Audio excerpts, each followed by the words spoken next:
The Wrestling Mayhem Show. Since 2006, the pioneer in pro wrestling podcasting.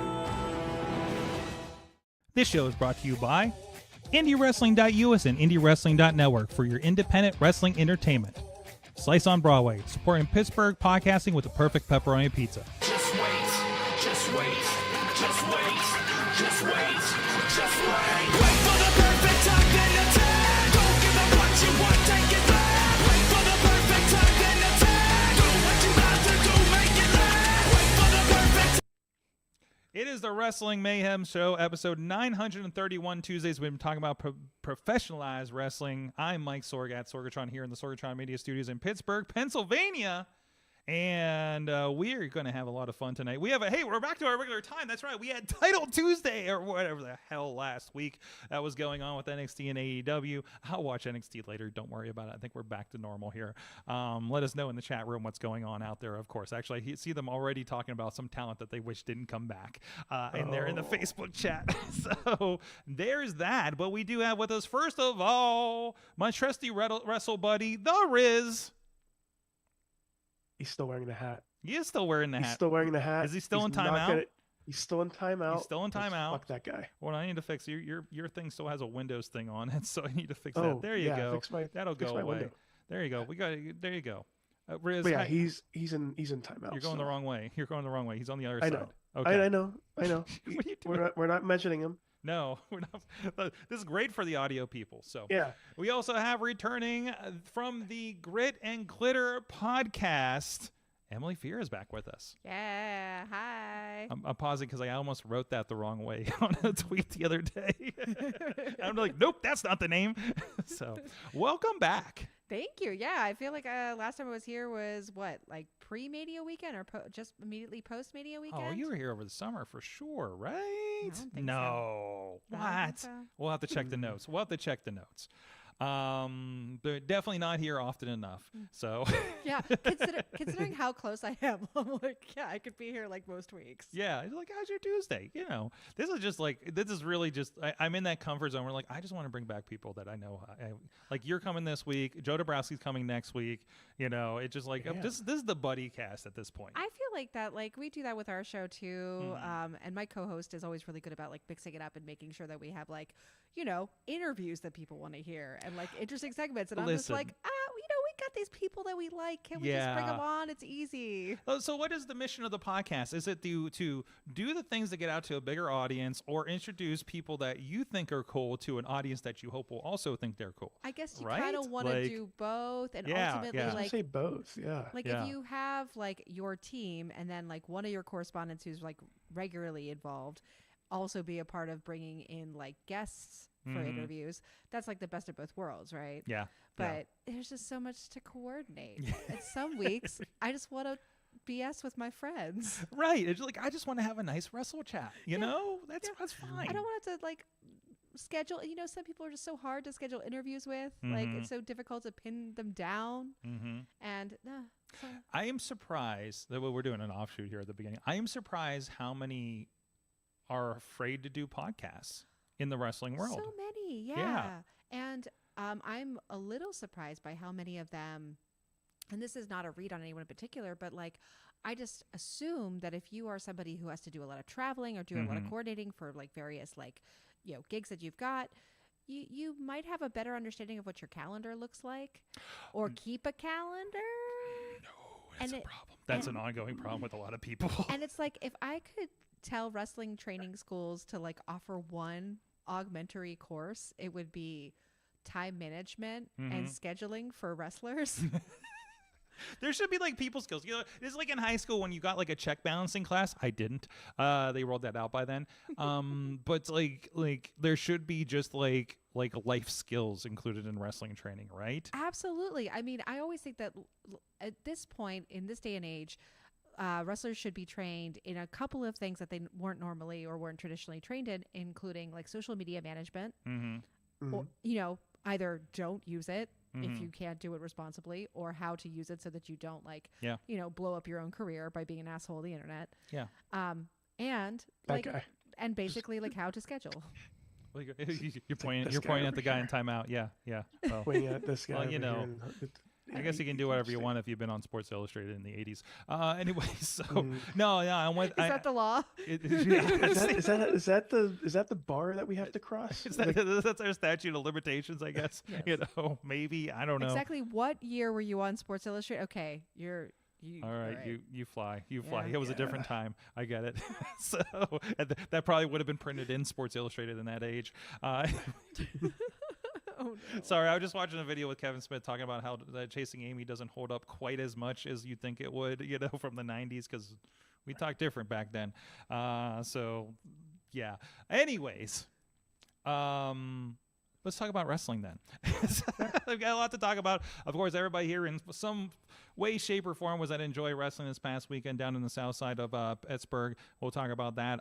We have the PWI Women's 250 list in front of me right now. So I understand. I saw a couple friends of the show were a part of some of that. them in there. It's I saw not some all of them. conversation with you guys on the community chat and everything. So I'm very interested to see how this conversation goes. And whatever else is happening. I had a note somewhere for later in the show. We'll get to it. I don't know what it was. That's okay. I'll figure it out at the break. Anyways, there was a Wrestle Dream this past weekend. This is the second one. I love that the Wrestle Dream is just listen, when you do Wrestle Dream and they have the LED board, they're just this running waterfall the entire time. Like, I love it's the only wrestling show with a standard water feature through the entire thing. So that's my so dreaming happening in the Pacific Northwest in the middle of the woods is apparently the theme of this show in Tacoma, Washington. Now, I have not been to Tacoma, Washington. I have. You have? Is that pretty much on brand for Tacoma? That's a look that came with that. I'm the wrong person to ask because I have bad feelings about Seattle and Tacoma, Washington based on a very specific person. Oh, no. And they are from Tacoma, Washington. Nick Wayne. So, like, that whole Brian area, Danielson. yes. That whole area of the country could sink into the ocean. Oh, geez. Oh, geez. Don't do that. Tina's out there. She's in the chat right now. Tina, get out of town. You're saying emotionally it can fall into the ocean, not physically. I'm saying that area sucks butts. No. But no, Tacoma is very beautiful. That's one of the reasons why they're all such jerks, because it's so beautiful out there. Look, we have mountains and trees. Exactly. F you. They're like, look, you can see the ocean and the mountains at the same time. Oh, we're so cool. Our coffee costs $17. Wow. I'm definitely pulling this clip. We're getting the heat on this clip later. Actually, you're getting in the chat room right now. Tina says, I thought we were friends. Tina, it's not about you. We are friends. You are probably the best thing about the Pacific Northwest. Yes. You are too good for them. She is from Ohio, so you're too good for Ohio too. Well, Yeah, that's also very true. Let's get you a better place. We can find you a place. Pittsburgh's very nice. We're very nice in Pittsburgh.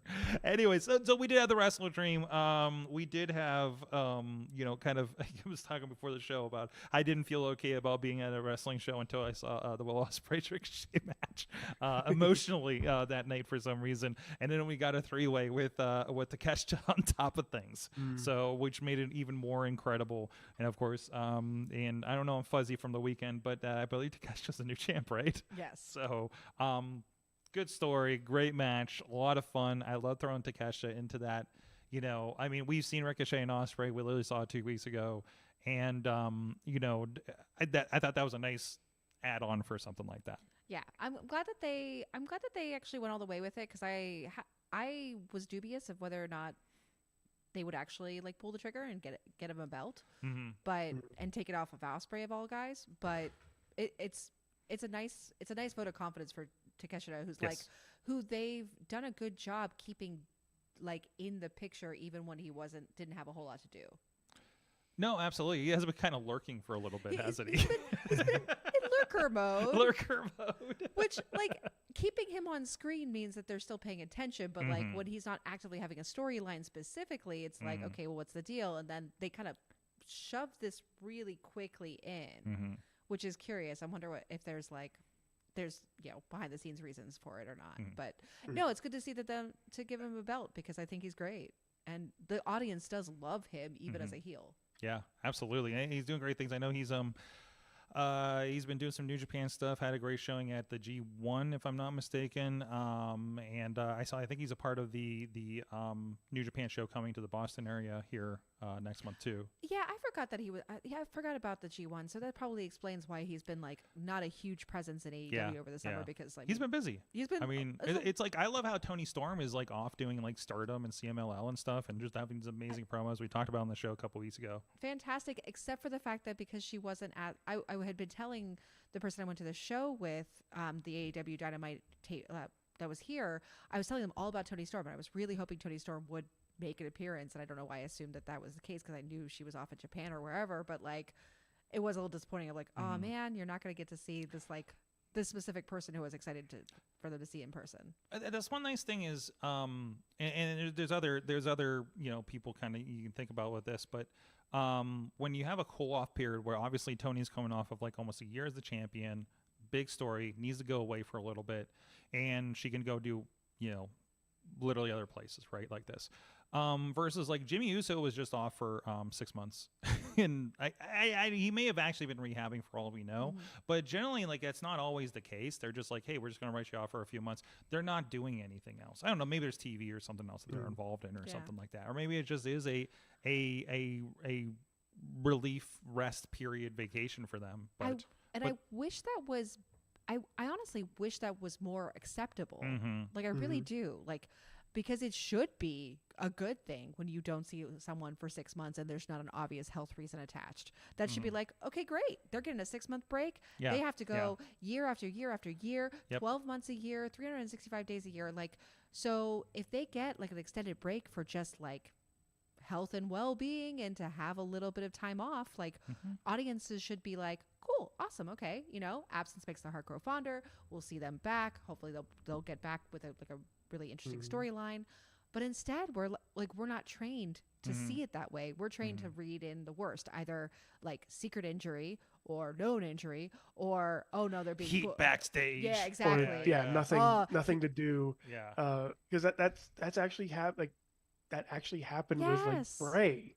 Yeah. And like Bray Wyatt was one of the top guys, and he's off air, and they're like, when's Bray coming back? Why isn't Bray here? Where's Bray? Bray should be good here. Yeah. And it's like he's dealing with shit. Yeah, like there's personal stuff, right? So like, and I think there's way too many people in AEW is always the word. It's like, there's room for people to take a break. That's okay. Yeah, it's good. It should be good, but we have just not been trained that way, because that's never been the case. No. When guys were like, we are trained as wrestling fans to assume that if a guy who was like being booked really solidly is suddenly not around a bunch, then they fucked up, or someone fucked up, or they're just not getting booked, or they have a contract dispute. Yeah. Yeah, we don't get to like celebrate their time off, which sucks. Like we should be like really happy for them to get some like rest and some R&R, but like instead we're just like, oh man, they're getting screwed over. And even if they're doing something different, like a project or a movie or something like that, it's like, that's still like, or having a kid. Yeah, or having a kid, right? Like I don't have time. How much speculation was around like Killer Kelly when she disappeared from TNA, and it was like, okay, so the rumors of a movie, rumors that her contract was up, rumors that there was disputes, none of which is clear. But then like finally we would find out like, oh no, she's just gonna have a kid. Like that's Cool. great. Cool. Yeah. Good Cool. for them. No big deal. And that actually I actually had an issue with this before, like this week actually, when we were talking about Bryan Danielson and how when he lost, and then the first thing that came out of people's mouths was, "Oh, when's he coming back? This can't be it, right?" I'm like, settle down. Let the man live. be with his family. Yes. He wants to go live with his wife and kids. Also, it's being the same thing we did with John Moxley back in the day, where it's like, let him go on vacation, let him do the thing. Yeah. Also, like if you're gonna say that your career is on the line, and then someone ends your career, you can't be back in like 2 weeks. And when there is I mean, he did say end of regular full time. So don't think that Brian's not coming back at Wembley next year, or not Wembley. Yeah, I guess they are. No, are they doing Wembley? No, Forbidden Door's not at Wembley next year, but it is in the UK. But still, like then he's, maybe he'll come back for Grand Slam. Maybe he'll come back for Forbidden Door.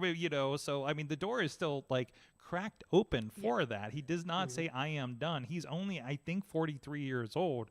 God, he's my age. No, he's allowed to do that. He's fine. He's also, maybe he's still in the office. Maybe he's still going to be backstage. Who knows? Yeah, he's fine. Let him do things. I mean, if the result of this is that Bryan Danielson continues to earn a paycheck by training and working with other guys behind the scenes, then that's fantastic, because we already know that he has made an impact for so many of the people, but like has made an impact as a trainer and as a mentor for people behind the scenes there. Yes. So that's awesome. AEW needs as many sure hands as they can get, especially if they're willing to do that with the women's division.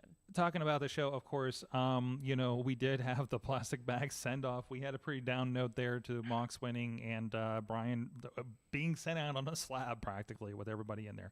Random TikTok hit me about how brilliant this was, because Brian is out and now you set up. So the line of storytelling that they're thinking is happening and they're parsing here is Mox talking about how, people being soft and kind of hardening them up, getting them ready for the next phase. It's not your company anymore was the one phrase we're still trying to figure out.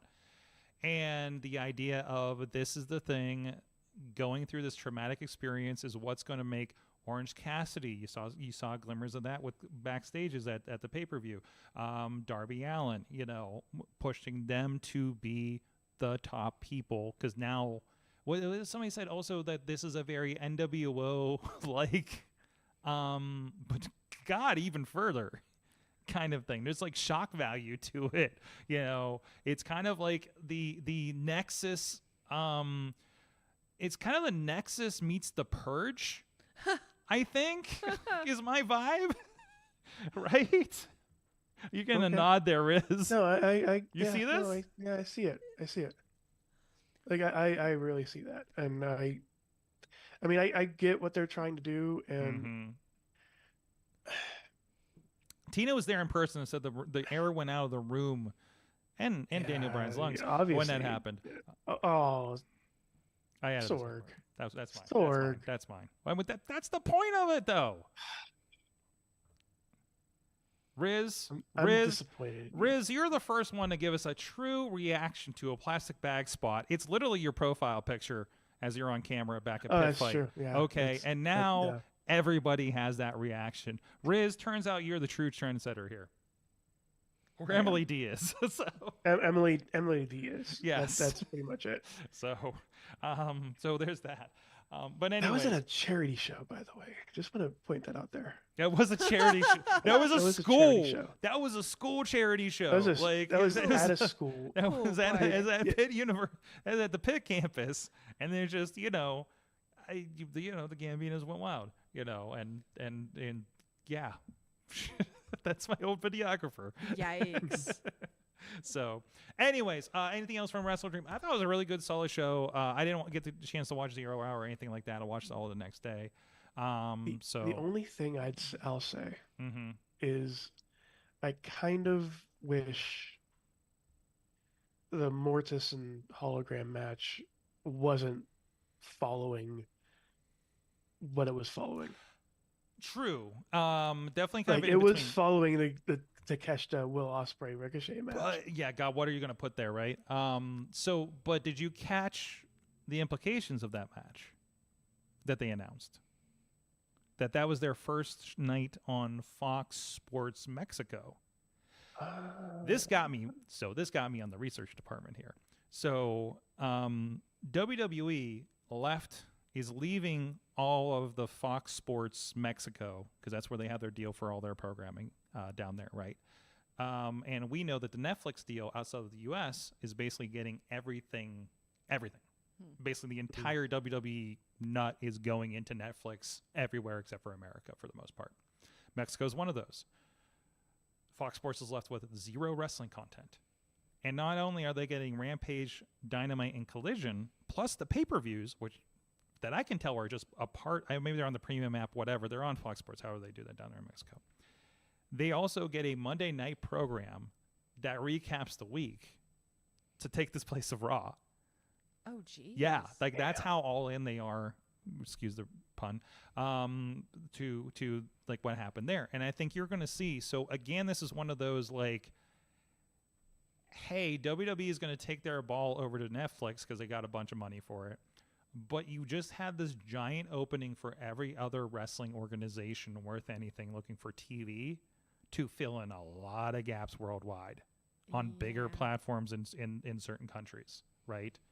So, and I don't know if Fox Sports is like the big one or anything like that. But, we know WWE is pretty big everywhere. So wrestling is big almost everywhere. And if anything's more relatable to the Mexican audience, it's AEW, because there's a lot of crossover with CMLL right now, right? Yeah, I mean, historically, is it CMLL or... It used to be AAA, now it's with AAA CMLL, because AAA I think has a deal with TNA, and I think the TNA AEW relationship is a little sour right now, is my impression. Well, it must be non-existent at the very least, because if they're working with the other guys, like, because that's still the stream that doesn't cross, right? Like, we've got a bunch of different doors wide open, but still the two universes, these two like mega universes, do not combine. Yeah. So their partners have to choose sides, essentially. Yeah. So we'll see what happens there. Wrong way. That's another button. I'm trying something over on that screen. But anyways, Rosie the Ruff is in the chat room before we get the Patreon. Hi. Holy F, it's M. Hi, Rosie. Best dressed person in Pittsburgh. No. Oh, not by a long shot. Please ask M. Tell us her fashion ideology. Does she take inspiration from Miss Frizzle? Oh, yeah, absolutely. Well, it was a Miss Frizzle for the uneducated. Miss Frizzle is the teacher from the Magic School Bus. Ah. She has bright, frizzy orange hair and a pet chameleon, and often dresses, her dresses are like a signature of her style, because she is often in like a print dress that matches the lesson of the like that particular Magic School Bus episode or book. So like if it's like a solar system one, it's like a space dress, etc. Contextual wardrobe. Yeah. I like it. I do love it. If I could like completely theme every day, it would be amazing. Today is Pumpkin Day. Today is, yes. Yeah. I like it. Yeah. I like it. You're too kind, Rosie. Too kind.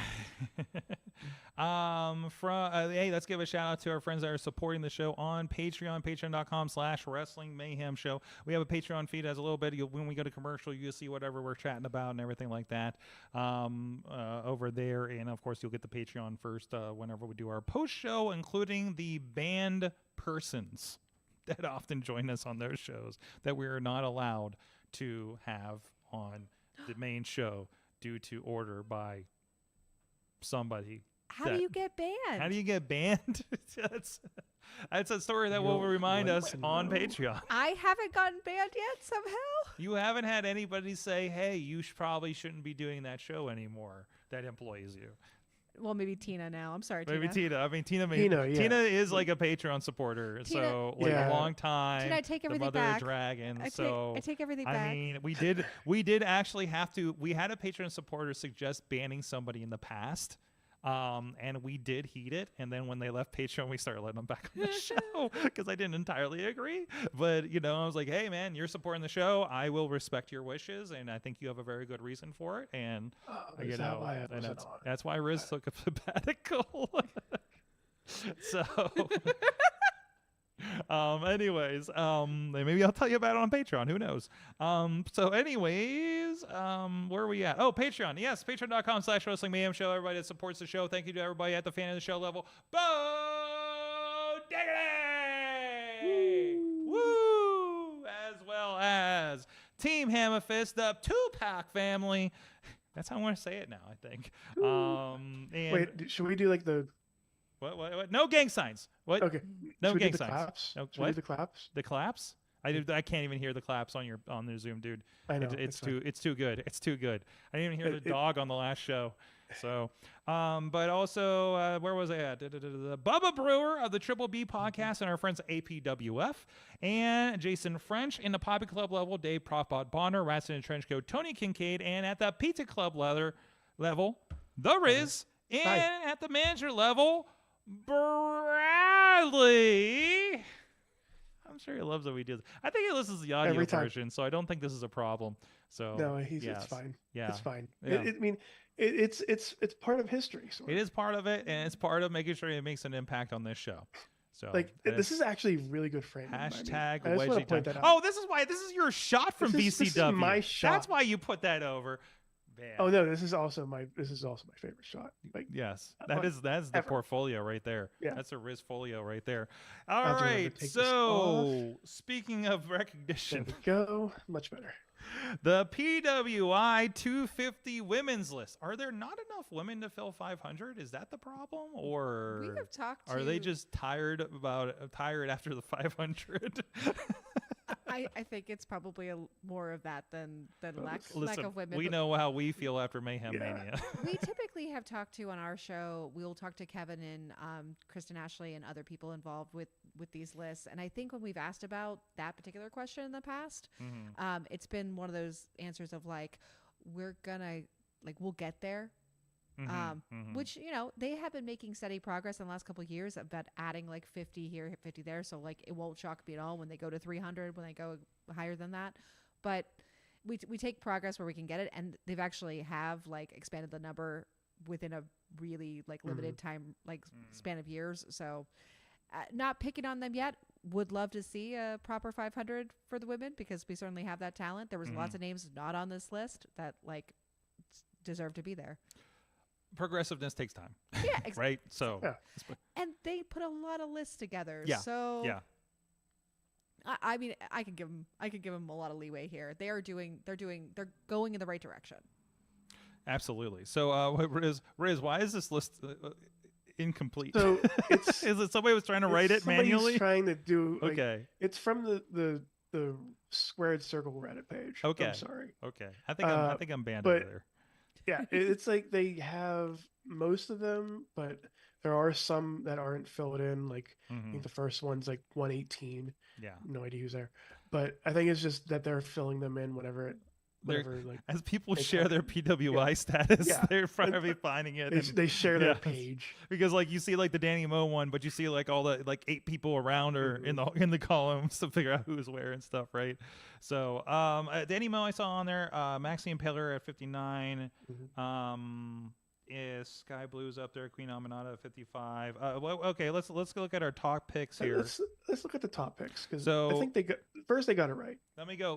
Give you your top 5 here. Top 5, number 5, Stephanie Vacour, who's amazing. I've seen her only a couple times, and I'm completely on board.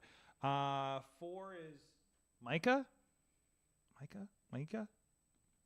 I need the picture version of this, guys. Rhea Ripley at 3, Jordan Grace at 2, and Toni Storm at number 1.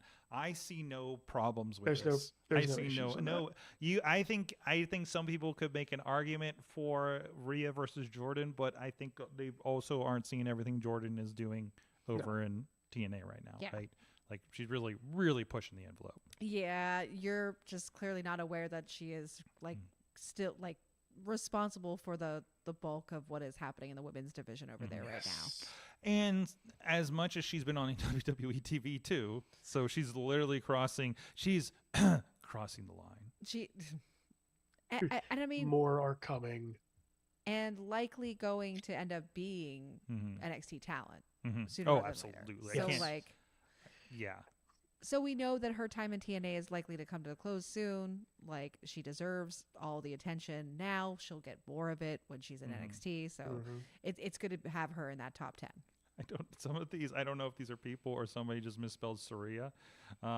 Bailey at 7, Willow at 8, Mariah May at 9. It was great for kind of the first year AEW run, I guess we can say. Obviously, she's got background with Stardom and everything. Athena at she 10. did really good at Stardom. Athena at 10, and somebody I remember in the chat earlier, on the community chat on Facebook for Mayhem Show, they were talking. She is underrated because she's been like the person on Ring of Honor and carrying that for the last how long at this point. Yeah. So yeah, it's tough when you are on. It's tough when you have a high profile position in a company that has accessibility limitations because it's a subscription thing. So like, she is doing incredible work. She is a dominant figure in Ring of Honor, not just of women, like a dominant figure on that roster. She is bringing people into ROH. The problem is that it's ROH. Yeah. So absolutely. there's a ceiling. I was really hoping that they come in with this WB deal, or something, but maybe it's still coming. Who knows? Maybe there's a separate thing where they bring it on to Max next year or something like that. So. I sure hope so, because there is really good stuff happening with Ring of Honor, but like it's just who wants to have another subscription? And also the way that they do their tapings now for Ring of Honor, the way aside from pay-per-views, the way they do their tapings, I mean, you were there, like it's hard to get amped for an average like episode of ROH television, essentially, because like you're paying for it now, and that means the quality needs to justify you paying for it. And a lot of times what we're seeing is filmed in front of an audience that is still kind of cold. Then again, like Rampage was kind of weirdly cold too this week but also it was after a late Dynamite, plus like those injuries at the beginning and everything like that. And for those who don't know, when Pittsburgh, AEW was in Pittsburgh a few weeks ago. Feels like years. I need more coffee. There was 2 injuries. The opponent for Lady Frost had some kind of injury, and I think they cut short the match. And Sammy Guevara, they did a stoppage. He had a match with Serpentico. Yes. And it was weird because it was like they landed in the same place, right? And both got carted off. Both got stretchered out. So it was really, really scary, and not quite back to back, but it was like 4 of the matches before Dynamite, and these were 2 of them. Yeah. So it was a little rough. So which makes me wonder if that championship match was supposed to happen earlier, perhaps.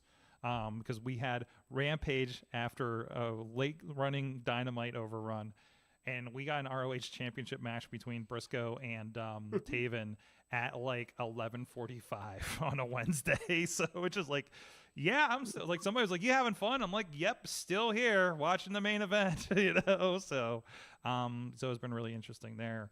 But yeah, no, I agree with you. I'm one of the sickos that pays for Ring of Honor, because I'm here for. I want to see what everybody's doing on that level. Yeah, and I don't blame you, because there's a lot of good stuff happening over there. It's Absolutely.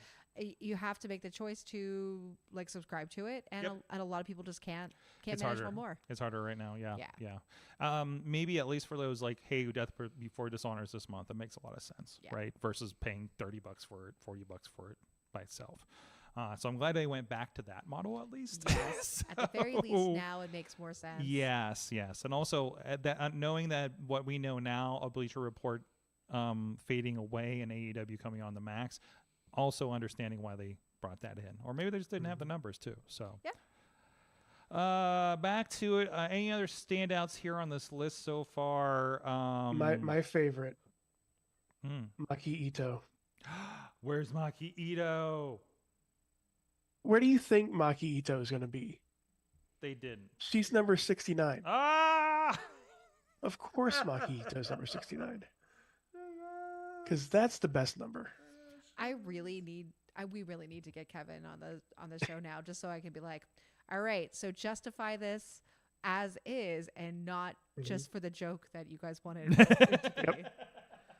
Well, I mean, I remember during the men's one, there was the 500 was just memes. So this fits perfectly with what you said. Like, what do you just tell me what you're doing here? Yeah, tell me that, like, give me the justification for this aside from just like we had to do it. Nothing really kind of sticking out here as far as the only like friend of the show that I saw was Danny Moe was a part of this. Danny Moe is she got a good spot. Three. Right? She's 3 spots ahead of Chelsea Green. No way. Yeah, Danny Moe is like 109, Fucking right? A, let's go. Wow, she's been everywhere. She's been everywhere. Danny she's Moe been is outranking like major signed talent. Yeah, like I'm looking at a lot of WWE talent. Like I think Asuka's behind her at this point. But also she's been injured through much of the year too. And also Chelsea's been really hitting a stride like literally right now. Like the stuff off of that dumpster match was like incredible, right? And she still, quote unquote, I watched SmackDown last night. She still smells after a week. It's just like, wait a minute now. You know, we're kind of leaning into this too much. Thea Hale, Pittsburgh local. Thea Hale at 194 should have ranked higher. Yeah. Yeah, I think so, because I understand that she's not always. They don't, from what I know of NXT, but like. I know that she's not always utilized in matches, but like when she is, she always delivers. And also like she's been consistently part of the story for the entire year. Absolutely. Like her presence has meant something even when she's not active in matches.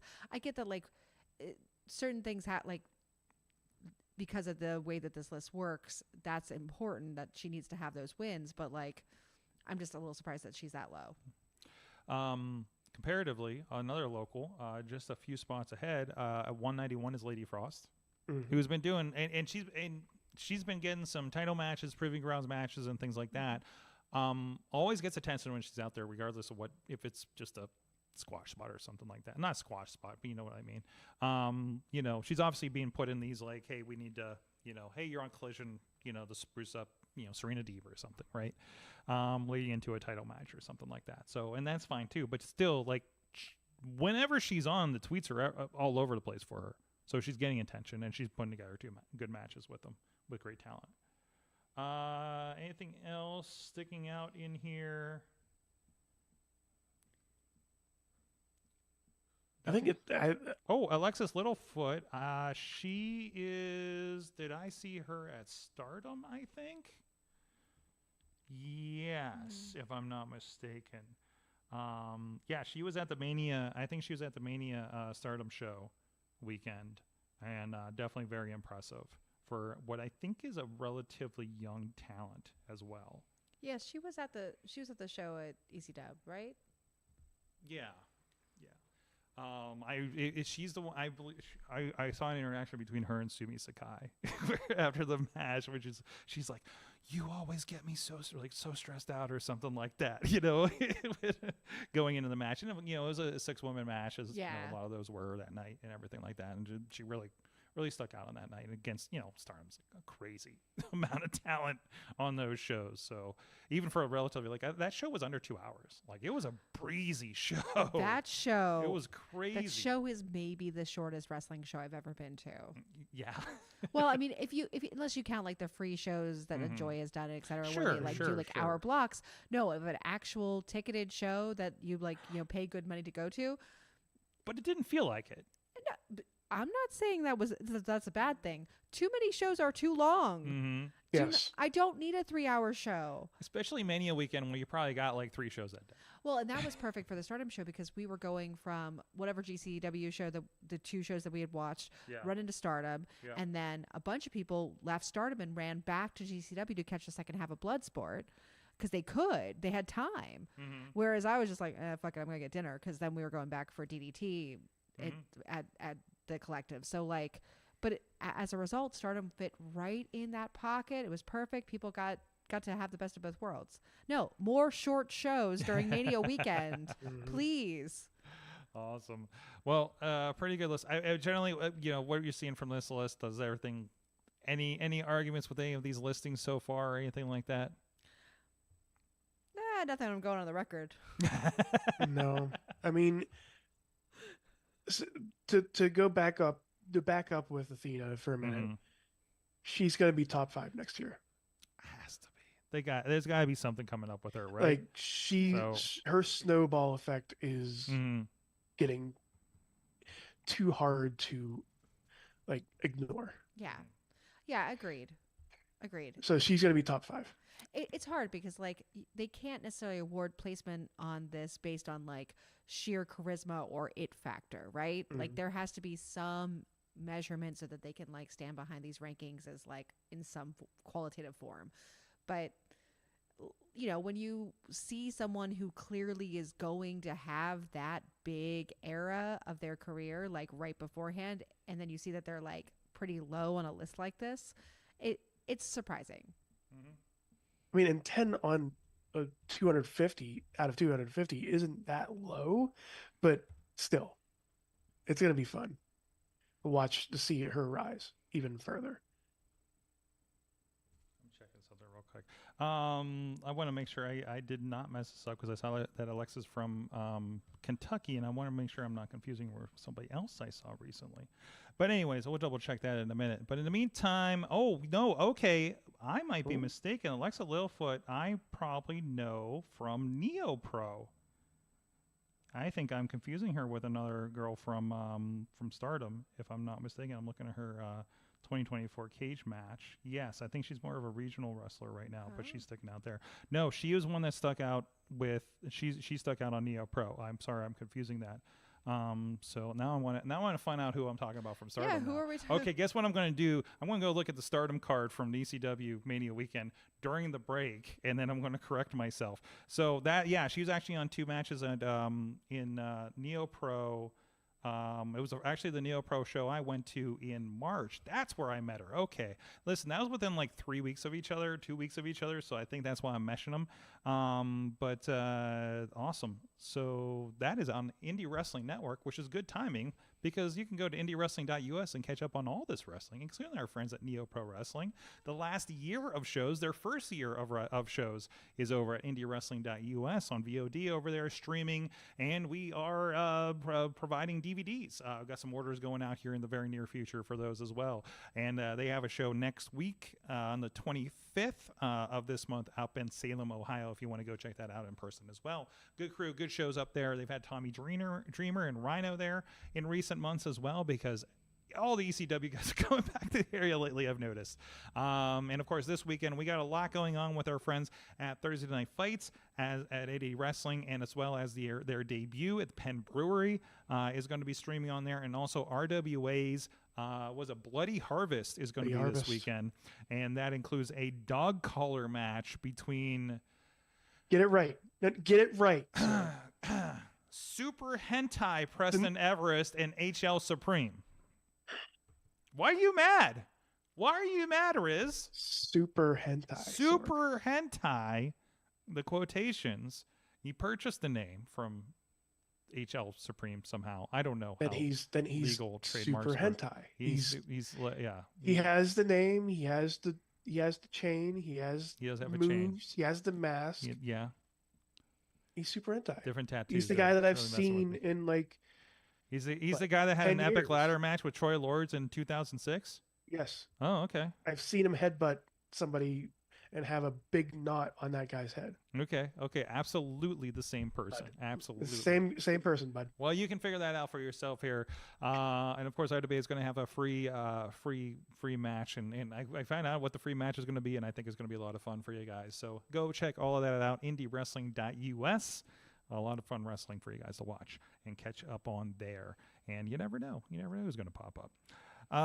So speaking of which, we have 2 people that were in the audience of Enjoy Wrestling's Very Evil this past weekend. No spoilers, of course, because their show is going to be coming out soon generally, but we could talk about some moments, and some that Yeah. are already all over social media, I noticed. Especially with some of our local guys that were included in some matches here. But generally, this is a new venue for Enjoy, and obviously, like, Enjoy's going to making a splash here lately. Just bringing kind of I guess I can say high quality production wrestling into the Pittsburgh area and into the city itself. There's actually their second one in the city because Stage AE was the first, and we talked a lot about that. So you guys were in the audience. I was behind production, helping out for the first time with Enjoy on some stuff, and IndieWrestling.us. So full disclaimer: IndieWrestling.us did sponsor the Danhausen versus Darius Carter match, which was a good pick, by the way. was a really good pick. Two of my favorites in wrestling going at it. I didn't know I needed to see that match for sure. Didn't know I needed to see that match. Yeah, right. I didn't know that's a match that I needed to exist in my life, but I was here for it. Both wrestlers, fantastic. Enjoy both wrestlers immensely. Mm-hmm. Never in my brain put them in the same ring. No. Just never did. Yeah. They're two of like the most different ends of the extreme of just how wrestling is. Mm-hmm. Yeah. Mm-hmm. And- One's super serious, one's fucking Danhausen. Danhausen. And both of them big characters, but in very different ways, right? Like they have different wrestling styles, but they're also like very different types of characters while still both being very big. So it worked really well, but it wasn't any kind of recipe. Like, it's like when you discover that like two flavors go together, you're like, wow, okay, unlocked. What else can we do with this? This is a wonderful box of Neapolitan here. It's the you got chocolate in my peanut butter match. or you got teeth in my peanut butter, however you want to roll with that. I definitely got a tooth. You definitely got a tooth. I did, yeah. The person I was with wanted a tooth, and I was like, well, I'm going to get a tooth for them. So I scrabbled up towards the ring. And some guy was like grabbing a bunch that were on the ground. He had like 4 of them. I was like, come on, you have like 4 teeth. Give up. That is the Don't bogart the teeth, man. That is the weirdest sentence. So But it's professional wrestling fits so well into that sense. Riz, I told you about when we were doing Conquest and they had a Danhausen featured show, and there's barricades there, but the children past the barricades to all come and gather teeth at ringside. Like a gaggle of children. Like, I turned around and they were like coming at me and then bypassed me for the pile of teeth. And I was like, what is happening right now? Why are we letting these kids at the ringside right now post Danhausen match? I have to say, this is the second time I've been in a crowd of people chanting teeth, teeth, teeth in about a 3-week time period. Okay. So I'm not saying that's a lot, but I'm saying that it's kind of funny that it's happened more than once, considering how short a time frame we're talking about. Oh, just in the several months, I can't believe how many bag suffocations I've seen in pro wrestling. I was like, well, this is an interesting line, Yeah, so like, It's oh no, we're in the trend. yeah, Everyone's gonna be doing it now. yeah, and maybe everybody's gonna do it shitty on the indies, even though it was the indies I saw it first, amazingly. So the best one I saw was like on Mystery Wrestling, where the guy just pour a hole into the bag, and then they're like, "Oh, that's how you do it. That's how you reverse that." somebody show Brian this. So, anyways, what do you think of the venue, the vibe? Anything else from the show there in person?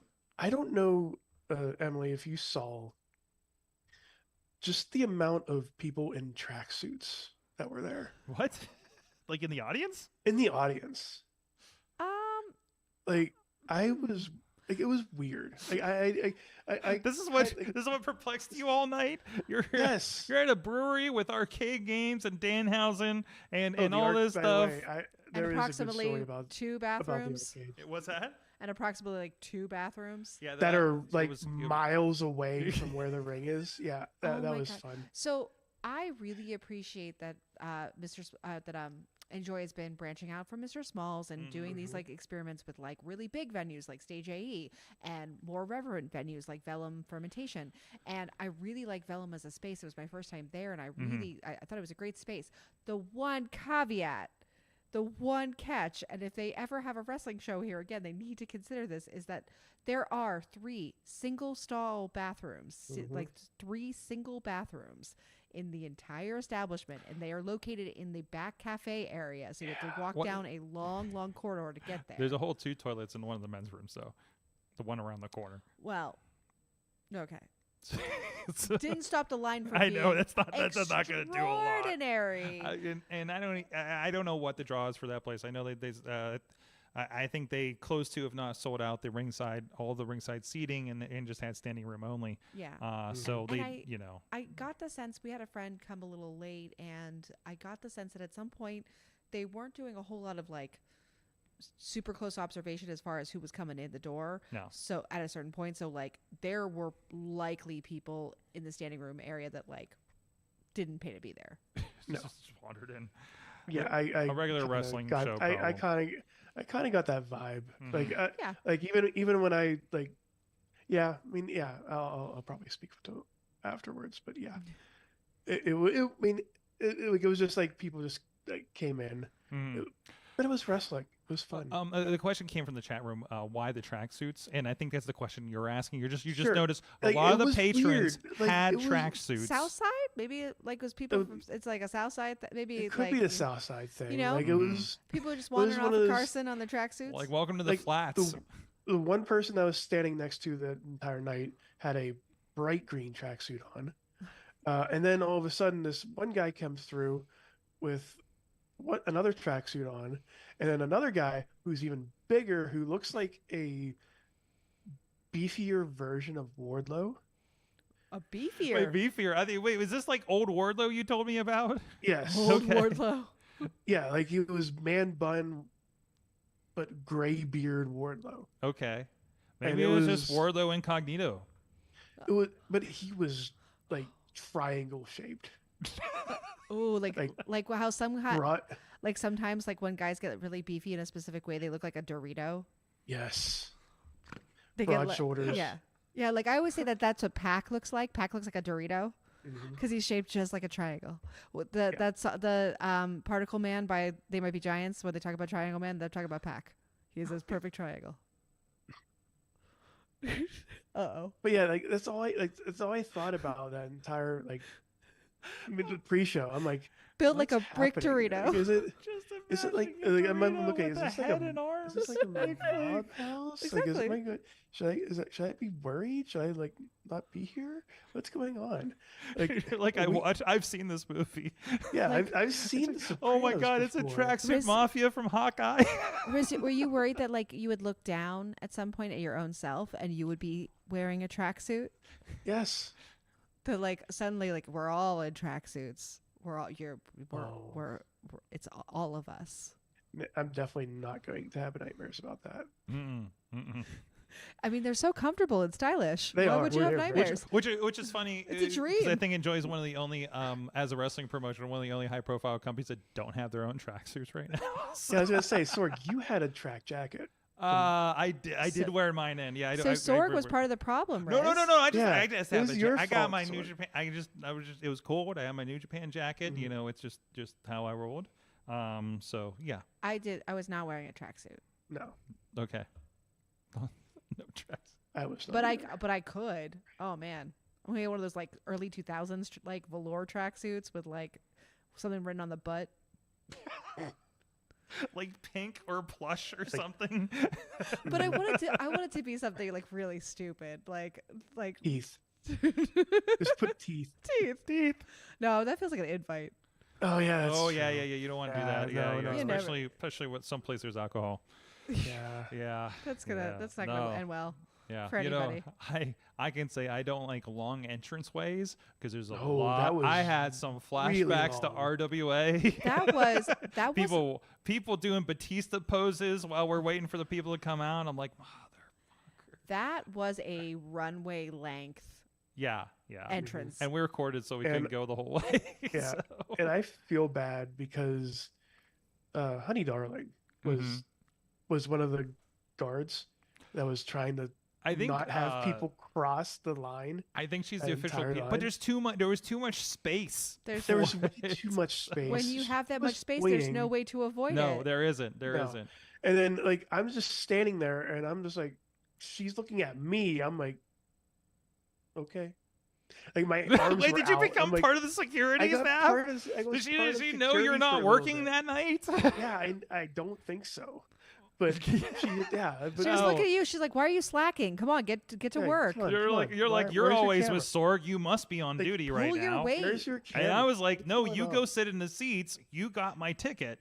So, But I was not sitting in a seat. you were Sorg. not I sitting in a was- seat. No, you I did what I do all of the time, which is stand for 8 hours. Oh, man. I sat and it was great. Enjoy having a seat and enjoy. I will Hey. say that them going back to Mr. Smalls in December, I'm psyched because I miss Smalls as their venue. Different vibe. Different vibe. Different- Yeah. It's a Yeah. very different vibe there. But it's been Mhm. kind of fun to have shows where I get to sit. Mm-hmm. Now, I mean, I'm an old lady. Like it's Hey. nice to like not stand for several hours. 880 has a row of seats on Saturday. Really? Yeah. They only have the first row, Oh, man. and it's One almost sold row. out. But you can bring your chair if you have GA. So that's. you can just I was just looking at details today. I mean, So just putting that out there to plug the 880 show at Penn Brewery this weekend. Let's keep this brewery situation going in BYOC, Pittsburgh. Let's go. Technically, you can BYOC to the regular 880 shows, but you will be sitting. Yeah, you don't want to. Actually, they do sell. There's a seats on the wall on the opposite side that they sell as VIPs, and for the handicap. I think. didn't know that you could actually purchase like tickets for those seats. We need to. I don't know what's happening at the front of the room, but we need to have a conversation about that. Apparently, so. Yeah. No, I was there when he was going over that. So, anyways. Damn it. Anything else for the weekend? For the show? I mean, go ahead. the Palace and MV Young match, So good. So Real good, real fun. good, real good. So fun. and I'm surprised it was the first time they've Yeah. ever. I fought. didn't know that. That's crazy. Yeah. Yeah. Considering how long they both been around. Like Mhm. I'm really surprised. I also thought that TME Kings of the District match was the match of the Ooh. night. Yes. Yes. Yep. Not to speak ill of any of the other matches, but I just that match ruled. It was so good. And I'm a mark for Kings, specifically Jordan Blade, so like I'm a little biased in that regard, but I just think the teams had tremendous chemistry, and it's always really fun to see a powerhouse team go up against a team that has more like flying and like technical chops, so like it's just a perfect dynamic. Maybe he wanted breadsticks for some reason. What? Really? Yeah. Like because like all the like ankle snapping, you're like, I want to snap it over. You didn't hear it. You didn't. Maybe I'm just. Oh hearing it. wait, the Olive Yeah, Garden the, stuff. the Olive Garden versus Cheesecake Factory chance. Yes. What? You were there. Okay. Understand. You were working. Understand. I'm working in it, and one ear is the mix, and I didn't have any crowd noise in my mix because of the way we were recording some things. So all I got is Jem and Rich and in my ear, and some other stuff that I'm just like, I'm not doing master mixes, so it's just like I just have to make sure it's there, Yeah. and then that's it. So, and I had 0 audience mics, so like the only thing I can hear is coming from literally the headsets at ringside. There was an argument between Jordan Blade and Duke Davis about where they were gonna go to dinner, where they I were don't know where they went to dinner. Where they were went. supposed- Wait, is that the face off at the beginning of the show? where they were Yeah. supposed I to go thought to that was dinner? just a hype thing. I didn't know there was an actual food conversation. Well, there was an exchange on Twitter that was about like getting taken to dinner, and then they were debating on where dinner was, and Duke Davis insisted Olive Garden, and Jordan countered with Cheesecake Factory. Oh, Mhm. the ultimate question. Cheesecake Factory is closer though. So, gentlemen, right down the way. which one are you choosing? Which side of that chant That's actually are you a good. on? That's actually a good question. That's I a will- dating I will- profile question there. Yeah, right. Yeah, exactly. I will. I like both places oh, to a certain Oh, wait, extent. we're getting oh no, serious. we're both Oh, siding no. it. But oh no. but Oh, no, oh, but no. Where are you taking the lady? Cheesecake Factory has cheesecake. Where are you taking the lady? That's true, Cheesecake Factory has cheesecake but and a actually- whole list of cheesecake. Olive Garden also has those type of cheesecake desserts and tiramisu. But how much? is there a menu full of cheesecake? No, but do you really need a menu full of cheesecake? Like after a certain point, it's getting redundant. It's like those places that have like a gazillion ice cream flavors. Like, okay, cookies and cream and like vanilla cookie explosion. These are the same thing. Yeah, I mean, I guess you're right. I mean, Take but that, still, Cold Stone Creamery. But Yeah. still, they have enough flavors where you can be like, okay, there's a lot of cookies and cream, and there's birthday cake that's, it's not really a flavor, but they have other stuff with the cheesecake. They have like a blueberry cheesecake. They have a banana pudding cheesecake, which is, by the way, my favorite cheesecake. I would really like this if this became like the Jericho list and you just started Yes. listing all the cheesecakes and then we went to break and then when we came back, you were still listing cheesecakes on the Cheesecake Factory menu. Well, either way, Well, we can enjoy wrestling. We can enjoy restaurants and cheesecake. And we can also enjoy these ads, and we'll be back to talk more wrestling after we apparently get a snack or some sort. We'll be right back. Yeah, we're going to need cheese. I'm Eamon, I'm Merlin, and we're a gay. and his NB. Are you a reality television connoisseur? Do you like it discussed from an LGBTQ lens? If so, A Gay and His Envy is the podcast for you. Hear us break down all your favorite guilty pleasure reality shows from Bravo, Drag Race, and just about everything in between. Listen to A Gay and His Envy on Apple Podcasts, Spotify, or wherever you listen to podcasts.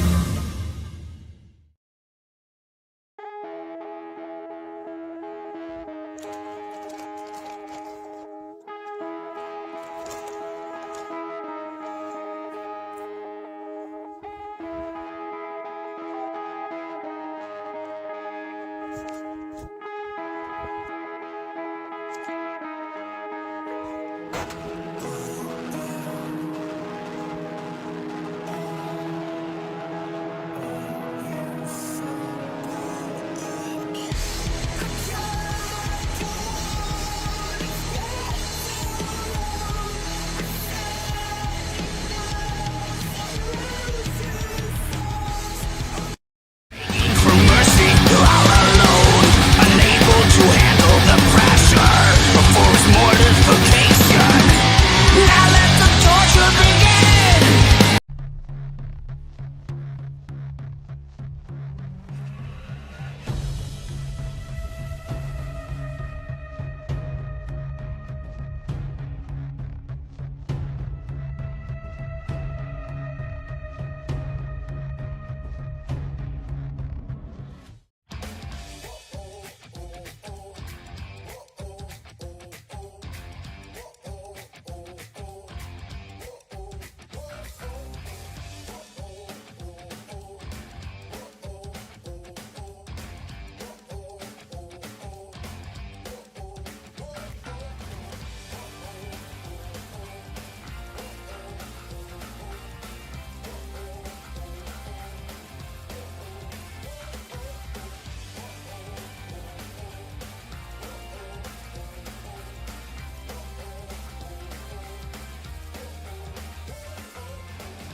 I'm Eamon, I'm Merlin, and we're a gay. and his NB. Are you a reality television connoisseur? Do you like it discussed from an LGBTQ lens? If so, A Gay and His Envy is the podcast for you. Hear us break down all your favorite guilty pleasure reality shows from Bravo, Drag Race, and just about everything in between. Listen to A Gay and His Envy on Apple Podcasts, Spotify, or wherever you listen to podcasts.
I'm Eamon. I'm Merlin. And we're a gay. And his NB. Are you a reality television connoisseur? Do you like it discussed from an LGBTQ lens?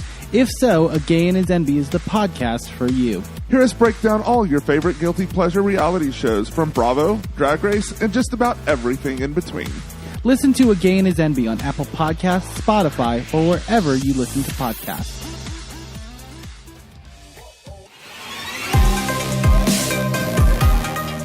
Cheesecake, Reese's peanut butter chocolate cheesecake, Godiva chocolate cheesecake. See, they have everything. Coconut cream pie cheesecake. Adam, I don't know who Adam is. Adam's peanut butter cup fudge ripple cheesecake. Adam has a cheesecake? Adam has a cheesecake. Like the Adam of the Bible? I don't know. Oh my! It oh doesn't no! say who is Adam there is. apple or a snake in it? Or a rib? Or all three. You don't know. That's an awkward one to share with your lady, though. Celebration cheesecake. Obviously, there's been. Ooh, Now the celebration. cinnamon swirls cheesecake. Ooh. Cinnamon squirrels? Swirl. I don't know Swirls, what I okay. said. Toasted marshmallows, s'mores galore, which is actually one of the ones I had before. It was okay. Fresh banana cream cheesecake, my favorite. Why is s'mores stuff never as good as you want it to be? Like, what aside from actual s'mores, but like you get a s'mores like flavored treat or something. I got a it's more not- important question. What the hell is a snickerdoodle? Oh, it's a cinnamon So, sugar cookie. Cinnamon, yeah. You don't Okay. know that? I don't know. You never made Don't it. Dolce de I've never been able to leche place it. caramel cheesecake. Ooh, Dolce. Oh, that sounds. great. Anyways, I think I'm we'll sold on forward this Cheesecake all Factory. to Jordan and Duke Davis. We have from the chat room. Hershey's chocolate bar cheesecake. Matt That's is in the actually something chat good. room. Matt Perch, my favorite match of the night from Enjoy was either the insane 7-way ladder match or the Mikey Montgomery versus Billy Dixon, which involved handcuffs, by the way. So, It did. oh god, am I spoiling? Really? Oh, No. yeah. We won't get in. Well, I mean, I'm sure there's pictures. Well, you don't know who's doing the handcuffing. Yeah, that's Yeah. right. I'll say that they were like a really long set of handcuffs. Yes, Yeah. when Mikey's tiny, so it kind of worked. Oh, Sword. Sorg. What? Sword. We You don't know who was handcuffed. You don't know? Maybe they're handcuffed together. I don't know. Find Ooh. out when Enjoy releases their footage. Lowlicious cheesecake. With God, strawberry. Riz, we gotta bring it back around. What the hell did I even note for this section of the show? I don't even. Damn it. Instead of a dog collar match, you got two guys who are like handcuffed to each other. Yeah. Oh. Do they do that? Have they done that? That's gotta- Isn't it? That has to be a thing. I mean, it's like a leather strap match or something, or a Yeah. chain match or something. Yeah. Like I've seen those kinds of versions, but I actually have nothing for this segment. I guess I don't know unless there's something WWE to talk about. Never. No, No, it does not. I don't. I mean, I still I know. update. I still don't watch it. Okay, not even for Rhea, not even for Liv. Then we got some great. They got No, I. because everybody's involved because now Nia is going to wrestle Liv for a big multi-diamond belt in Praying Saudi Arabia. So Looks now like praying. everybody is involved on every show, and it's a whole crazy lady fest. I do what a lot of people do when it comes to these storylines, and I just like get the highlights on Twitter. And that is Yeah. perfectly fine. Watch the YouTube highlights. What happened this week? I think you get the gist of it. You know what the bad thing is? Hmm. Like I know they went to 2 hours, Mhm. but I always forget they went 2 hours. So when I like, I'm on like the computer a lot and Yeah. I'm just looking at stuff. Then I realize it's 10 o'clock, And then I go they're back done. and then I My go back. Mondays are and back. now I'm watching the Anonymous, which again is no ratfish. I'm just gonna point that out there every time. It's no ratfish. If you don't know what I'm talking about, go to dropout.tv. It's an amazing show. But like I kind of miss the 3 hours, but I'm not gonna complain about it because like we were saying, we can just watch it on clips and shit. Like if we see something fun, we can like I watched the War Raiders come back. Which is amazing. Yes! Oh, that's cool. I mean, that's cool. As the War Raiders. As the War Raiders. Okay, that's cool. Yes. That's cool. All right. Mhm. And they murdered Tozawa almost. That was a gross move. Yeah. I don't know it's because Tozawa's so tiny, but holy crap. No, I'm here. I'm here White for chocolate raspberry truffle cheesecake. Damn it. I'm just gonna throw these in here every few minutes. Just see if you're paying attention. It was very women's talent focused. I thought last night on Raw. Like I felt like it was like half the show between Rhea. We had a Rhea segment start the show, if I'm not mistaken. We had a big schmoz thing. We had the tag match with Rhea and Tiffany Stratton teaming up.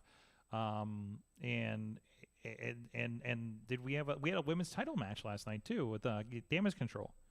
So, and we had the NXT girls on Friday as well against the champions. So, like, I'm enjoying watching. I sat down to watch SmackDown, flipping through the commercials and stuff, and I ended up like, oh no, I still have 15 minutes until I can watch Raw on the DVR. So I went and watched something else for a while. And then watch. I'm like, this is so breezy right now. Like WWE is no longer homework. It's my feeling. I'm not even like burnt out that I don't want to watch NXT after the show tonight. Right? I'm probably gonna put it on while I'm editing this podcast. So like, I'm like, thank you for WWE. I don't know where this does. I know SmackDown's gonna go to 3 hours. And that's going to be a whole nother bag. But at least it's like 3 hours I can sit down on Monday, watch my 3 hours and skip the commercials, and then put on Raw after. It's still a night thing for me, which is kind of nice. So, because weekends are just everywhere. So that's the WWE report. Go watch it because it's kind of easier now. So, and can't wait for Netflix in January. So actually, no, I can't wait for that. I want to see what that does to that landscape. That's so wild to me. It's gonna be so weird. WWE's on Netflix, like that is such a game changer. It's been. I know they did a spot where they went to TNN and Spike or whatever for like 2 years or something, but man, that has been a mainstay for like 30 years on USA Network. Like. Shows where the landscape now is, I guess. Yeah, I'm really curious. I mean, this is just from like my personal background, but I'm very curious how that change is going to work from an interface level because Netflix, it doesn't have a particularly good interface right now. No, it used to have a much cleaner one, and now it's very messy. Got a lot of stuff going on. And Peacock has never been particularly good, but it's gotten a little bit easier to browse the WWE like holdings there. And like once you figure out how to get what you want, it's easy enough to search it and to like find those categories. I'm interested to see how this is organized on Netflix. Like if it's all going over.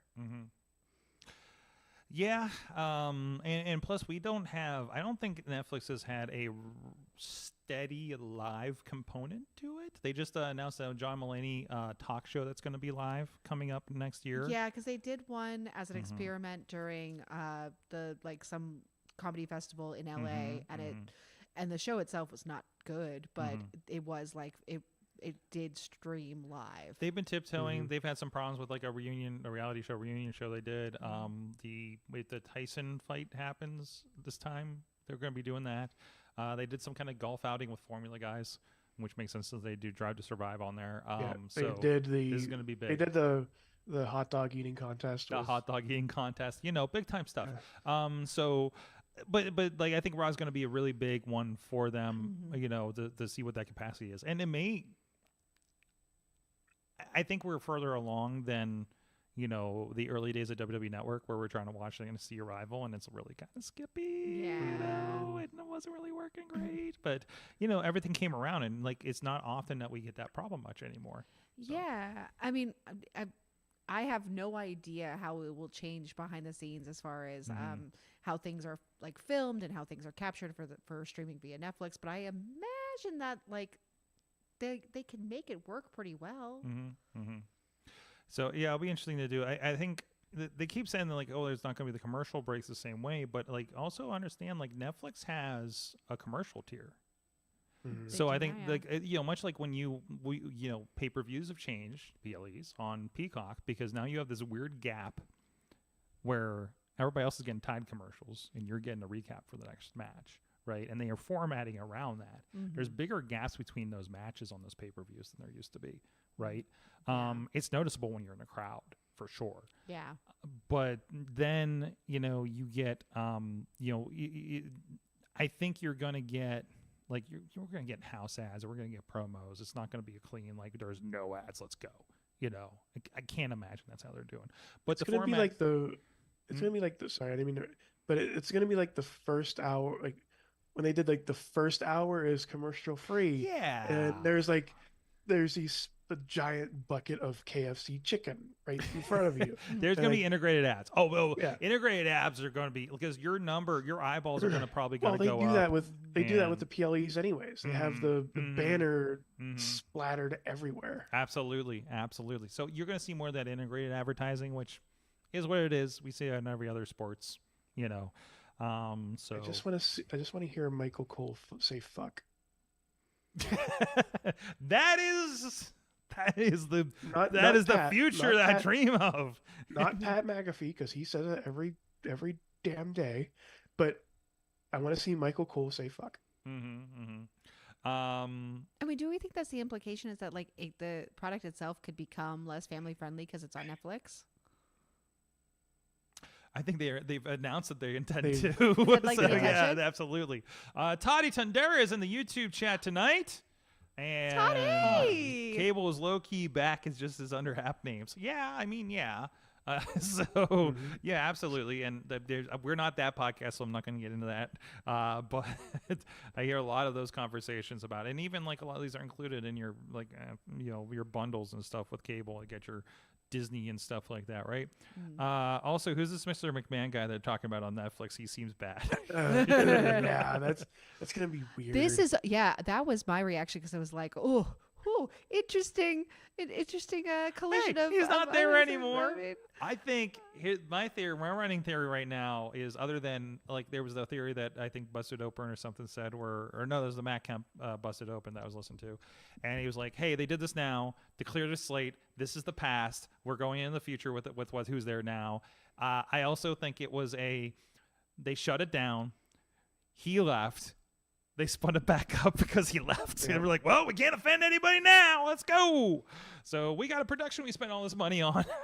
Then we got over and we wrote out our contracts and have all our permissions to do whatever we want with it. So it's just such a weird preamble to the introduction of WWE on Netflix, because it's like, so hey, remember that company that was attached to that guy that you really don't like now because of all the horrible, heinous shit that he's responsible for? This is that company. Woo! Yeah, welcome. Absolutely. Watch us every week. Please. Well, watch us every week. So here's all. Listen, here are all the skeletons, so we can just move past this. I just like to think about the future things. It's not a bad strategy to be like, okay, well, we already talked about this. We're like, listen, we have a past. Who doesn't have a past? Especially a company on this scale, right? So. And here is the future. He ain't here anymore. He's gone. Here's the future on Netflix. Woo. Yeah. See all those bad people in this? They're not around anymore. Triple H will save us all. Papa H will save us all.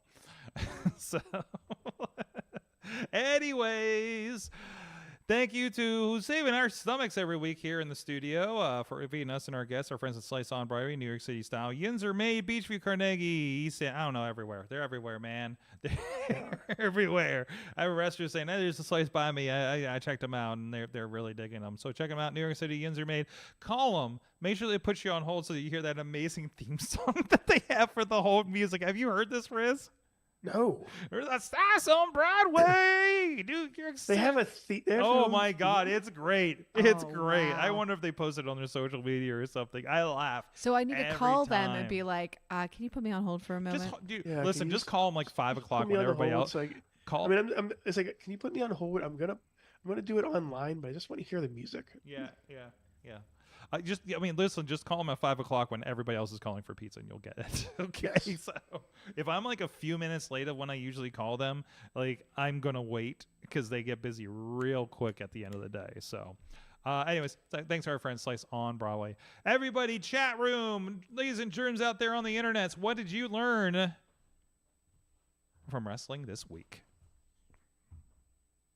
I learned I need to invest in tracksuits. Yeah, apparently. We need some Mayhem Show tracksuits. You need some grit and glitter pack. And some mango key lime cheesecake. Oh my God. imagine the grit and glitter tracksuit that I could own. Like, this has to happen now. It's got to actually have glitter on it, right? And that's what will go on the butt. Grit and glitter. Mm-hmm. One sheet. Like on the same one, or No. One sheet gets the grit, one sheet gets the glitter.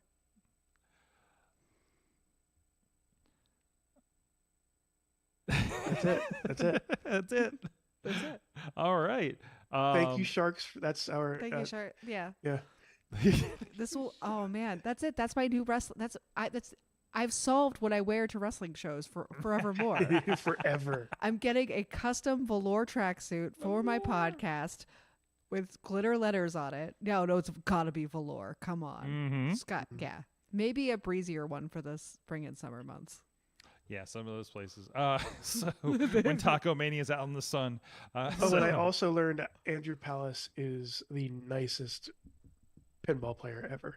Yeah, you had an encounter with Andrew at the Yes. pinball, huh? Yes. So during intermission, I'm like, I'm just gonna play pinball because I didn't even get to look at the arcade games. I was so busy all day.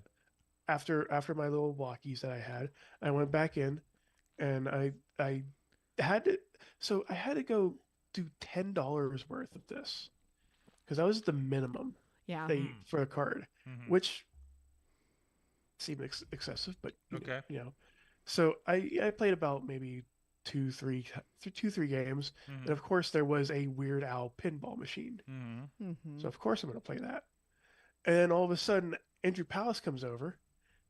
We start talking. He goes, yeah, after the show, I'm just going to play this the entire day, like, until it closes. I'm like, oh, fuck, yeah, that's amazing. Like, we just started talking back and forth. And after the show, I still had like this wad of tokens in my hand. And I'm like, here you go. And I just place it in Andrew Palace's hands. He's like, can I give you a hug? And I'm like, fucking yes. Wait, Andrew Palace asked you for a hug? By the way, I just had to look at the Weird Al pinball machine video because I'm just kind of excited to just look at it.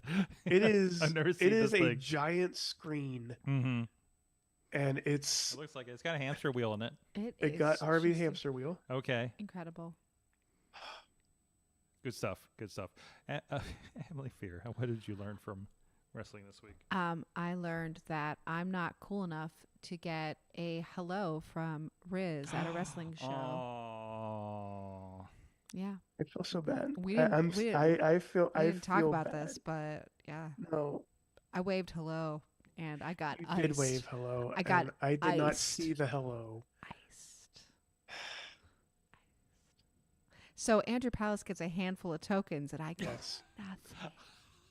Riz gave up all of his goodwill. Is it because All my my goodwill. hair isn't as good as his? Because I get it. He's got that like luxurious lion mane. Oh, you mean Palace? Yeah. Yeah. That's just like, yeah. Not Your me, hair, not your Riz hair. is like, me, what? yeah. Riz is like, this? This hair? Riz, No. I mean, it is gorgeous. It's like very luxurious. It works for you. It Works for works for you in your head. It's Yeah. all right. Yeah. It's the hair on your head. Yeah. Mhm. Yeah. I mean, you I got will make it up to you next time, You got a good Bruce Willis going. and I will owe you a cheesecake. Oh. Whoa! Oh, yes. Like maybe a chocolate caramelicious cheesecake made with Snickers, or a lemon meringue cheesecake. Ooh, lemon this is meringue Or cheesecake. Sorg, what did you learn before I? I was gonna go to the chat room for what we learned. Stop the men- Tina Keys learned that it was indeed the final countdown, and forget the cheesecake. All about the Southwest egg rolls. Yes, Southwest Tina. egg- what? Yes, Tina. Also, they had, I don't know if it's changed, but Cheesecake Factory had a really good vegetarian burger for a while. Like not just like a garden burger or whatever. I think Missy just had that. Yeah. They had one that had like beets in it and stuff. Really good. God, I'm good. Cheesecake Factory. God, and we're gonna house the we're rest of gonna this have pizza main after the show. days. Now I'm getting so hungry. I know. Now I have to I eat just pizza like- just to like Yeah, scratch no, the itch. Yeah, seriously. Also, by the way, also nothing is forever. Zack Sabre Jr. is the new New Japan Wrestling Heavyweight Champion. Beat Naito over the weekend, and Tanahashi is retiring Tanahashi. in 2026. Yes. So enjoy the ace while you can. Frozen piece of cheesecake dipped in chocolate. What the? Oh my gosh. Oh So yeah, that's What? yeah. at Grove City Outlet Mall, for longest time, you could go to the Rocky Mountain Candy Company and get a chocolate dipped frozen piece of cheesecake on a stick. Oh my gosh. Oof. And it ruled. It did. It was awful to eat because it was so hard to eat. But like, man, once you cracked into it, best thing ever. From the chat room, Toddy was asking, what was? God, that's the Weird Al thing. What was your favorite match from Enjoy? Can't remember if we said Mine. yes. Oh, Kings of the District versus TNA. That's what I thought. Yeah. He might not have been on one. Match of the night. Awesome. Dave Bonner learned that reporters can't handle women's wrestling. I don't know this. Is this reaction to PWI? Maybe. Is it because it was 250 and Need not some 500? context. Need some context for this. Yeah, one. Dave, what's Yes. what's the skinny here, Yeah, man? what's the lowdown on this one? I need some background on that one. So, what did I learn from wrestling this week? I learned. God, now I'm looking at the entire menu and I'm hungry. I learned cheesecake over wrestling apparently. Like, so like next episode we're just like from location, the Cheesecake Factory. Listen, like next week, Joe Dombrowski's on. He's just gonna start reading the KFC menu. So I think Not that's nearly just as gonna be- tantalizing. No. Maybe I can get him to talk about cheesecake. Who knows? So God, what did I learn from wrestling this week? Did you learn that suffocating people with plastic bags is now a thing? A thing. Apparently, I was you know what? I thought we were gonna get a "This is murder" chant. But it was so like Tina was in the audience talking about it. It deflated the entire audience, which is actually a funny term considering. You know, Sword. That's twice. Yeah, you That's can't. Twice. You can't stop That's yourself. 2 times no, now, no, Sword. It's late. So no questions for Mariah. Oh God, they didn't. Nobody had questions for Mariah May at the press conference. What the fuck? Not a single question. Not a single question out of that press corps. Are you kidding me? How? Oh, that's what you meant. Oh man. Oh yeah. Okay. Sorry, Dave. I didn't mean it. Yeah. No, forgot about that. Sorry, Dave. Yeah, no, that. So some interesting change-ups because now they also have Nigel and Tony Schiavone presiding over that. I think because everybody kept asking Tony questions, like on questions. So. Yeah, it was a really good idea to have like people who are more trained in these things to handle these things. And not the people that you're going to poke with pressing questions about the business of AEW. And is very pokeable because he Yes. takes the bait every single time. Absolutely. That like little cooked out weasel just can't help himself. Now, we talked about last week, No. Triple H didn't do They- well with some yeah, responses that- after Bad Blood. They're Like, both not they- good at talking. Yeah. They shouldn't do it. No, Yeah, they yeah. shouldn't. They like it's okay. You don't have to have all the strengths. You have money and power. Maybe you don't need to also have a like spotlight during these moments because you're So- bad at it though. And it's interesting. So Tony's like the Vince, the buck stops here with this guy kind of thing, putting himself out there, was great for access and stuff. But you know, obviously that went to a certain place. Triple H is chief content officer, so he's about the content, the creative, the wrestlers, and now he is getting in a spot where they are poking him about some of the business aspects. Yes, he's involved, but he's not that guy. He's not you the know? one making the like, So he's okay, but he's getting put in these spots because they see him as the new Vince. yeah. But it's not true. Like Nick Khan is the new Vince in a certain, or they've said, listen, Vince, if you do a reverse Dragon Ball Z, where you've separated Vince and it became Triple H and Nick Khan. A reverse, what's the thing with the dance? a reverse a fusion? reverse fusion dance happened, This is hypothetically.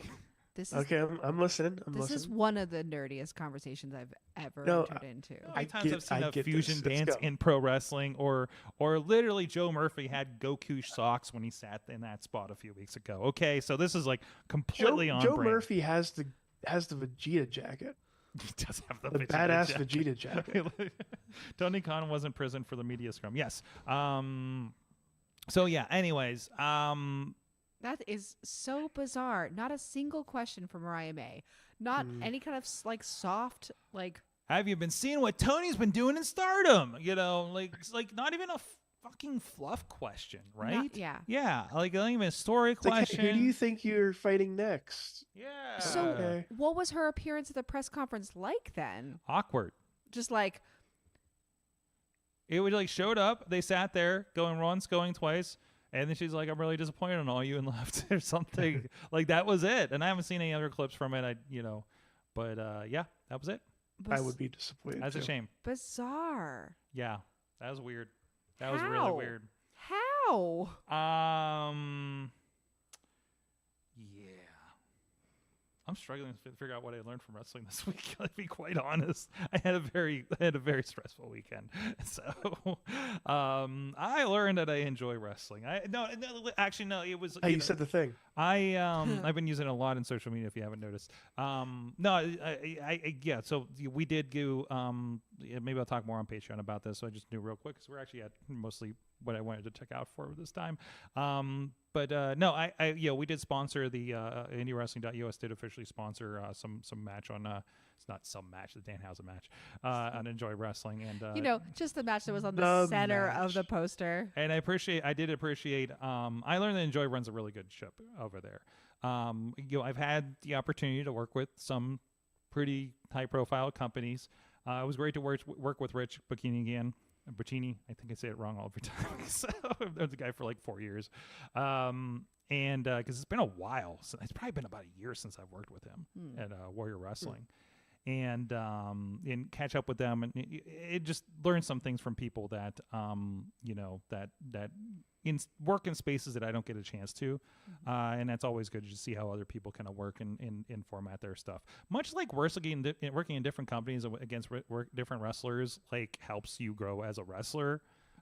Working around different crews helps you grow as a creative professional as well. I can imagine that it's getting to do the things that you know how to do, but in a different context to do them. Yeah, they're in different worlds, like Scotty does some really high level stuff. That's commercial stuff, TV stuff. Some of the people on his crew does.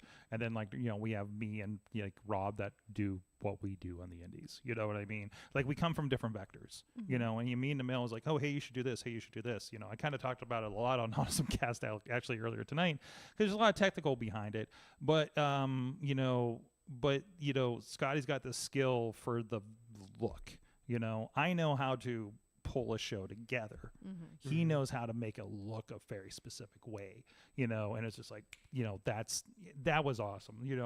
Live switching something like that, like I feel like it feels like I'm switching AEW. It looks so cool, and that was really cool to kind of be a part of something like that. And then I haven't been a part of something like that since, Ashe, we were doing really good stuff with, and I had a chance with Defy a couple of times. And that's when the stuff coming across my screen that, as a director, if you're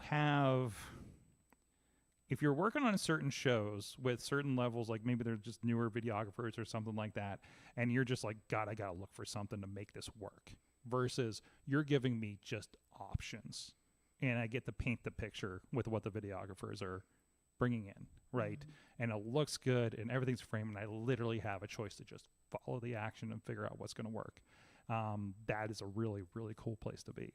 Once all the technical details are solved and everything like that. So, which sometimes you got to do in the middle of the show. So, which is always something that's live. We're allowed to tape. Thankfully, we're on pay-per-view, but yeah, no, it was very, very cool to work with that crew and work with. I love, much like working with the Enjoy crew and the wrestlers that are there are like working with Exodus, where I'm like, oh God, everybody finds the camera. Everybody knows where to be. Right.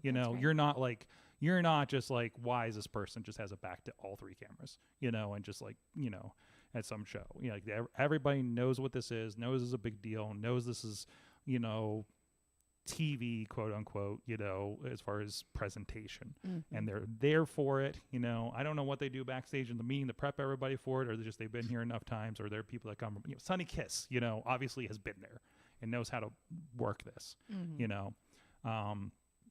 So yeah, that's always. There's some intangible things I think I learned this weekend. I meant to just shout him out before, but we had a new announcer for Enjoy for this show for the Yes. first time Yeah. ever. From Indianapolis, I think. Yeah, Jay Rose, who I'm familiar with from his work on a couple of different like notable ones. He Okay. does Naptown Pro out where he's at, and maybe he's done Black Label and maybe some GCW shows, especially during mini weekend when a lot of like a lot of that stuff gets mixed up. Mm-hmm. But I always really like his style. He has a really, really like infectious energy when he comes in there. A huge, big personality. Really fun to have like a brand new announcer in that way, and have loved the work of the other people that have been in that role. But it was just fun to see someone new and someone recognizable. I'm always concerned. Wrong button. There we go. I'm always concerned when I get like I will consider him a non-typical announcer, right? Not the guy that stands in the middle of the ring and does the Gary Michael Capetta next matches, like a Sean Collier kind of thing. I consider in that line. I always get worried because sometimes they're just everywhere, and you don't know what's going on, right?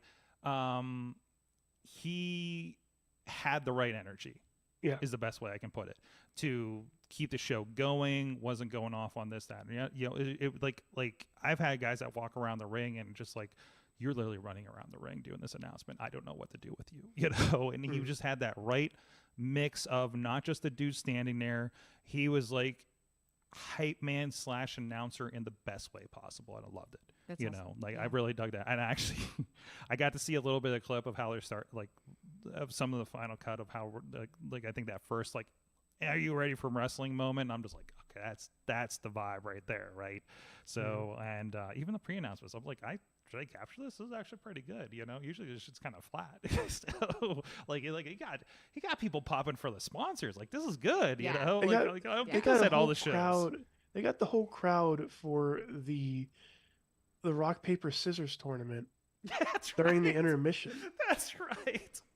And I think we shot that. I think Scotty went over and shot that too. Because I'm like, should I be doing something? God, my buttons. Sorry, I swapped my buttons tonight. Just like Just Weird keep- Al's for some Yeah, reason, just keep so- blowing that Weird Al screen up. No, absolutely, and it was a lot of fun, and he was a really good choice there, and something different. And I like that. It's a different space, it's a different vibe. That's fine. If you're gonna experiment, you might as well really experiment and Sure. like throw in some new factors, see what works. I like that. And not all of them are partners are on the network, but the other cool thing about Pittsburgh this week is between this past weekend and literally Thursday, Friday, Saturday this week, there are 4 wrestling shows within city limits. And not just within city limits. I'm talking like central city yes. of Pittsburgh, south side, north side, and the strip. Yeah. Okay. Yeah. So what's happening? So well, I know 880 the Thursday 880 night. Saturday. Yeah, and the Thursday night show is on And is that's- Thursday, but they have the Friday show on. Wait, no, when's February? Wrestle Rex is Friday. Wrestle Rex is and then Friday, something's happening on yeah. the south side that won't get into on the show. But still, you have options. Trust me, it's not hard to find them. Yeah, and 880's in so, February. Yeah. So, but again, go check out Wrestle Rex. We have a lot of friends of the show that are involved in that. We filmed the first Wrestle Rex. So like. And they're at a new location. They're at City Yep. Winery. Yeah, they're at a winery. So, man, if you want to get your booze on and watch wrestling in the city of Pittsburgh, Drink your fine. you've had 4 options in 1 week in this city. Don't tell me Man. wrestling is dead. Get yourself some craft brews and enjoy. Get yourself some like fine wine and wrestling and like. I really Wrestle sat. Rex at City Winery is also one of those things where I'm like, Where are we? What's going on? What is happening right now? So, unfortunately, I really wanted to see what the vibe was like because I love the Wrestle Rex concept at the old Rex Theater Enclave, I guess it is now, or whatever. Unfortunately, I am going to be out of town, so I will be in Detroit area, in Taylor, Michigan. Hold on. I'm actually just learning a little bit of the details of this. I know I'm supposed to be there. I know I'm booked. And I'm going to be asking a lot of production questions tomorrow for setup. If you're in there, in the... Oh, God, I just saw who's on this show. Oh, no. Wait, what's the show called? The Sorg? show is called Simply the Best with Clash Wrestling and Ricky Shane Page involved with putting this show together. My favorites, the Koger brothers, are there. Oh, no. We'll see. I'm behind production, so don't worry. I will not get Atticus blood in my mouth this time. But Cruel is going to be there, and we know my history with Cruel in the Detroit area around hard cams. So I saw Cruel's face there, and I'm like, oh no, Sorg. Homicide, the wrestler, will be there. Crash Jackson will be there. He'll probably be at your show the next night in RWA. Show, yeah. Chris will be there. Can't remember which is the good one. I think it's Jake, right? is on this. But Jessica Havoc is on this, and PME, who we just saw at Enjoy, is going to be on this. Really good lineup as well. So, yeah, excited to see PME on the Enjoy show this past weekend, and I hope that they bring them back because they were great. Yep, always a good crew there. Always fun to see them. So that is going to be on IWTV, and of course we do have, like I said, RWA and 880 will be Saturday night, all on IndieWrestling.network and streaming platforms with YouTube, obviously, and then Thursday night fights. So that's my travel schedule for this week, and then Sunday I'm going to sleep. Just sleep. Are you? No, I'm probably not going to sleep. I was going to say, I'll probably be fixing the shows from the night, finalizing the shows from the night before or something. So. Emily Fear is at the Grit and Glitter podcast. That is correct. Yep. You can find us on Twitter and Instagram. And we have a Patreon if you want. Harley does a fantastic show every month with his new co-host for this, Meg James. For our Patreon subscribers, we do a history of women in the WWE, tracing from the very very beginning. It is exhaustively researched, lovingly, exhaustingly researched by Harley, and it's they are somewhere in the early 90s right now. Okay. Still, I'm not exactly sure where they're at. I forget where they left off, but it's an interesting time for women's wrestling, or lack thereof, in the WWE. But there's definitely still people. There's people that there's stuff to look forward to. I was always even as a younger wrestling fan, I had a tape called WWE's Most Unusual Matches, and they put a women's tag team match on that tape, and I'm like, what? Was it just like a tag match? It was just Jumping Bomb Angels against whoever the other women's tag Glamour team Girls. was. It was Glamour Girls. Glamour Girls, probably? It was always Glamour Girls. I have to look that up. Yeah, those matches, the few that there are, but those matches are incredible. We actually have we did a whole episode specifically about the Jumping Bomb Angels in WWE during that time, and it's a fascinating story actually. But those matches are well worth people's attention, and people do not know enough about it. But yeah, so this that's on our Patreon, that special women's wrestling entertainment history. Also, we just have the weekly pod every Tuesday, Grit and Glitter. We did the TNA draft this week, so if you want, this is very important actually, go on our Twitter and vote for my draft picks, because I've won every draft aside from the first one, so I want to win again. Vote for mine. You don't have to even like mine, just vote for me. Or else. But I didn't wave at you. You didn't wave at me, so you better vote for me. So I might not. Riz plays games. I'm at Riz Plays Games. I am also going to be back. Hopefully, knock on wood, nothing else happens. On D in Denial this Thursday. We're doing a little bit of a role-playing game called Pearl of Hope. Come see us. There you go. It's fun. Where can people find that? On twitch.tv/D in Denial. D, the letter D, the letter N, Denial. DND and Nile. Denial. Yes. Yes. Got it. And I will be at RWA this Saturday. Still, we still need to figure out where Matt is. Yeah. He made a cameo on the show. He's still running somewhere. Thank you, everybody. This has been your Wrestling Mayhem Show. Please follow us everywhere. Please follow us on Patreon if you do enjoy what we're doing here, so we can help us grow the show if you were so inclined. Thank you, everybody. Stay tuned for Patreon, and we'll see you guys next week. Mayhem out. Just wait, just wait, just wait, just wait. Wait for the perfect time, then attack. Don't give up what you want, take it back. Wait for the perfect time, then attack. Do what you This show is a member of the Sorgatron Media Podcast Network. Find out more at sorgatronmedia.com.